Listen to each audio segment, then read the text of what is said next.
வணக்கம் நண்பர்களே. இந்த காணொளியில் நாம் காணவிருப்பது தமிழ் பாடல் திரட்டில் பொற்களந்தை பொற்களந்தை படிக்காசு தம்பிரான்.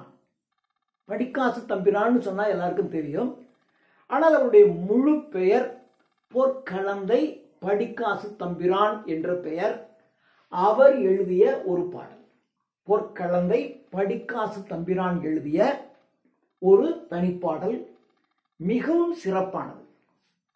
அதாவது இந்த நிறைய படிச்சுட்டோன்னு வச்சுங்களேன், அந்த படிப்புக்கு உண்டான ஒரு வேலை மரியாதை கிடைக்கலன்னு வச்சுங்க. ஏன்டா அதெல்லாம் படித்தான் பார், அவன்னா இவ்வளோ படிக்கலை, ஆனால் அவன் எவ்வளோ நல்லா இருக்கான், எவ்வளோ வசதியாக இருக்கான், வாழ்கிறான். ஆனால் இவ்வளோ படித்து நமக்கு பொருளும் கிடைக்கல, ஒரு மரியாதையும் கிடைக்கல. சரி, ஏதோ ஒரு வேலை கிடைச்சா பரவாயில்லன்னு போய் சேர்ந்தா அட்டி வாங்கிட்டு வாங்குறோம். நாம் படிச்சிருக்கிறது ஒரு டாக்டர் பட்டம், ஒரு பிஹெச்டி, ஒரு ஆராய்ச்சி படிப்பு படித்திருக்கிறோம். எவ்வளவு பெரிய படிப்பு! பெருமையாக சொல்லுகின்ற பெரும் பெரும் படிப்புகள் எல்லாமே படித்த நம்ம சாதாரண ஆள் நம்மளை ஒரு ஏவல் செய்கிறான். அதற்குத்தான் நாம் பொருத்தம் என்று அவன் நினைக்கிறான். ஏன் இதை நாமெல்லாம் கற்றுக்கிட்டோம் என்று, ஏன் இந்த கல்வியை, இவ்வளவு கல்வியை நான் ஏன் கற்றேன்? சாதாரண சின்ன சின்ன வேலைகள் எல்லாம் செஞ்சுக்கிட்டு ஒவ்வொருத்தன் என்னமா வாழ்றான். நம்ம இவ்வளவு கஷ்டப்பட்டு இவ்வளவு கற்று கடைசியில் நாம் ஏன் இவ்வளவு கஷ்டத்தில் இருக்கோம் என்று, தான் ஏன் இவ்வளவு கற்றோம் என்கின்ற வேதனையில் எழுதிய ஒரு பாடல், படிக்காசு தம்பிரான் எழுதிய ஒரு பாடல். இது நிறைய பேருக்கு பொருந்தும். இப்போவும் படித்தா ஆமாம், இல்லை நம்ம என்ன இதெல்லாம் படித்தோம். சாதாரண ஒரு 10th ஃபெயில் ஆனவன் பார்த்தீங்கன்னா இன்றைக்கி ஒரு பெரிய மார்க் வச்சுக்கிட்டு இருக்கான். அவங்ககிட்ட போய் நம்ம என்ன கணக்கு எழுதலாம், அவ்வளோதான். நான் ஒரு எம்காம் அக்கௌண்டன்சி, எனக்கு டேலி தெரியும், அது தெரியும், அப்படியா, இங்கே வா என்கிட்ட வேலை செய், அதானே செய்யலாம் இல்லையா? அப்போ தான் அவன் நினச்சிக்குவான், இவன் நான் இருக்கான், இவங்கிட்ட நான் வேலை செய்கிற மாதிரி இருக்கு, ஏன்டா நான் இதெல்லாம் படித்தோம், படிக்காமல் இருந்திருக்கலாமே என்று வேதனையில் பாடுகிறார். இப்போ பாருங்க, அட கெடுவாய், மனசே கெட்டுப்போ, மனதே அட கெடுவாய், பல தொழிலும் இருக்க. ஏன்னா அந்த மனசு தான் கல்வி கற்றால் மிகவும் சிறந்தது. கற்றோருக்கு சென்றவெல்லாம் சிறப்பு, கற்றோருக்கு சென்றவிடமெல்லாம் சிறப்பு. இதோ ஒருத்தன் சொல்லிட்டு போயிட்டான், மன்னவர்க்கு தன் தேசம் அல்லால் சிறப்பில்லை, கற்றவர்க்கு சென்றமிடெல்லாம் சிறப்பு. அப்போ நம்ம போராடலாம், நமக்கு மரியாதை கிடைக்க போகுது, அப்படியெல்லாம் எவனோ சொன்னான்னு நம்பி இந்த மனசு படிச்சிருச்சு. அட கெடுவாய், மோசமான மனசே, பல தொழிலும் இருக்க. இவ்வளோ தொழில் இந்த நாட்டில் இருக்கு, அதெல்லாம் விட்டுட்டு கல்வி அதிகம் என்றே, கல்வி கற்பதுதான் மிகவும் அதிகம், மிகவும் சிறந்தது, உயர்ந்தது என்று கற்றுவிட்டோம். நான் கத்துட்டேன். அறிவில்லாமல் கொஞ்சமாவது சிந்தித்து பார்த்து இந்த கல்வி கற்றவனுடைய நிலைமையெல்லாம் எப்படி இருக்குன்னு எல்லாத்தையும் பார்த்து, கற்காதவன் என்ன செய்யறான், கற்றவனுடைய வாழ்க்கை எப்படி இருக்குன்னு சீர்தூக்கி பார்த்து நான் செஞ்சிருக்கணுமா இல்லையா? எதையுமே செய்யாம கல்வி கற்பது சிறந்தது என்று கல்வி அதிகம் என்றே கற்றுவிட்டோம். அறிவில்லாமல் நான் அந்த வேலையை செஞ்சுட்டேன், கல்வியை கத்துக்கிட்டேன். முட்டாள்தனமாக நான் முடிவெடுத்து, மனமே கெட்டு ஒழி, நீ சொன்ன கல்வி சிறந்தது அப்படின்னு நீ சொன்னதை நம்பி நான் செஞ்சிட்டேன். திடமுள மோகனம் ஆட, திடமான உள்ளம், ஒரு வலிமையான உள்ளம், அது தடுமாற. சிலர் பார்த்தீங்கன்னா உங்களை அப்படியே ஏமாத்திடும், மெஸ்மரைஸ் பண்ணுவான், மயக்குவான், அப்படியே பேசுவான். அவன் பேசுறத கேட்டால் அப்படியே உண்மை போலவே இருக்கும். பொய்யையும் உண்மை போல் உரைக்கின்ற ஆற்றல் படைத்தவனாக இருப்பான். அப்படியே சொல்லி உங்க மனசை அப்படியே செஞ்சு அவன் இஷ்டத்துக்கு செயல்படுற மாதிரி உங்களை செஞ்சிருவான். அந்த ஒரு கலை, அதை நான் கற்றுக்கலாம்ல. திடமுள மோகனம், மோகனம் என்றால் அப்படியே மயங்கி போறது. திடமான உள்ளமானது மயங்கி போற மாதிரி. அல்லது ஒன்று இதை கற்றுக்கணும், திடமான உள்ளம் மயங்கி போகின்ற அளவுக்கான அந்த நுட்பத்தை நான் தெரிந்திருக்கலாம். அல்லது கலை கூத்தாட, ஒரு கலையின் மீது அந்த தெருவில் எல்லாம் போட்டு தெருக்கூத்து நடத்துவாங்க. அப்படி ஒரு கலை இருக்கும், அந்த கலை மேலே ஒருத்தன் அப்படியே பேலன்ஸ் பண்ணி நடந்து போவான். அதில் வந்து இப்படி குட்டி கண்ணாடிப்பான், அப்படி வேகமாக போவான், நடப்பான், முன்னாடி போவான், பின்னாடி போவான். உடனே கீழே ஒருத்தன் வசூல் பண்ணிடுவான்.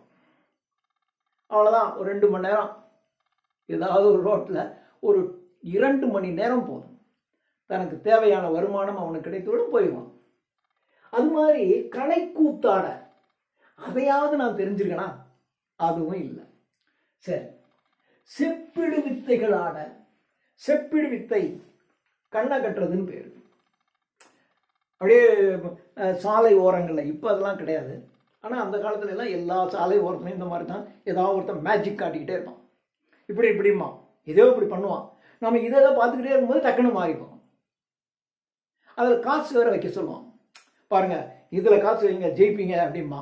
அப்புறம் நம்ம அதில் காசு வச்சா வேற எங்கேயோ விடும், போயிடும். கண் கட்டுறது செப்பிடு வித்தை, கண்கட்டு வித்தை. நம்ம பார்த்துக்கிட்டு இருக்கும் போதே கண்ணு கட்டிடுவோம், நம்ம கண்ணை கட்டிட்டு டக்குன்னு மாத்திடுவோம். அந்த மாதிரி செப்பிடு வித்தைகள் ஆட தெரிந்தோம் இல்லை, அதுவும் எனக்கு தெரியாது. என்ன நான் கத்துருக்கேன்? ஒன்று, திடமுள்ள மோகனம் ஆட. திடமான உள்ளத்தை படைத்தவனுடைய உள்ளத்தை அப்படியே மயக்கிற தன்மை எனக்கு இருக்கணும். அல்லது கலைக்கூத்தாளவாவது தெரிஞ்சிருக்கணும். அல்லது செப்பிடு வித்தைகள் ஆட எனக்கு தெரிஞ்சிருக்கணும்.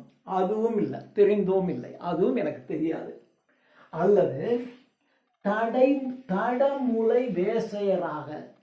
தடமுலை, தடமுலைனா பருத்த முலை. ஒரு பெண்களுக்கு அழகு அவருடைய மார்பு. அந்த மார்பு எந்த அளவுக்கு கொஞ்சம் பெரிதாக ஆண்களின் கண்களை கவர்ற மாதிரி இருக்கணும். குறிப்பாக வேசியர்கள், ப்ராஸ்டியூட்ஸ், விபச்சாரிகள், பொதுமகளிர், விலைமாதர் இவர்களுக்கு அந்த மார்பு எடுப்பா இருந்துச்சுன்னா தான் யாரையும் கவரும். அது மாதிரி தடமுலை, மிக பருத்த மார்பகத்தை உடைய வேசையராக, வேசியர், பொது மகளிராக, விலை மாதராக பிறந்தோம் இல்லை. அப்படியாவது நம்ம பிறந்திருக்கலாம்.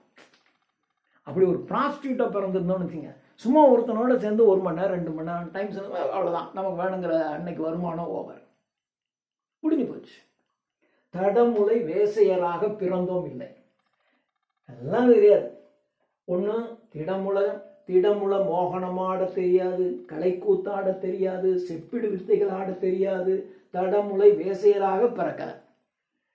சனியான தமிழை விட்டு, இந்த சனியம் முடிச்ச தமிழை கத்துக்கிட்டு இதை விட்டுட்டு, இந்த சனியம் முடிச்ச தமிழை விட்டுட்டு தையலார்த்தம், தையல்னா பெண்கள், பெண்களுக்கு இடமிருந்து தூது சென்று பிழைத்தோம் இல்லை. இந்த பெண்ணுக்கு அந்த தெரு அல்லது தெருமுனையில் இருக்க இன்னொருத்தனோட அவனுக்கு ஒரு நட்பு காதல் இருக்கும். இவள் ஒரு ஓலை கொடுப்பாள் அல்லது செய்தி சொல்லுவாள். இந்த செய்தியை போய் அவனுக்கு சொல்லணும். அவன் அங்கிருந்து ஏதாவது ஒரு ஓலை அல்லது செய்தி கொடுப்பான், அதை கொண்டு வந்து இங்கே சேர்க்கணும். இதை செஞ்சா இவனும் காசு தருவான், அவனும் காசு தருவான், 2 பேர்ட்டையும் ஏதோ காசு வாங்கிக்கலாம். அந்த வேலையாவது நம்ம செய்யலாம்ல.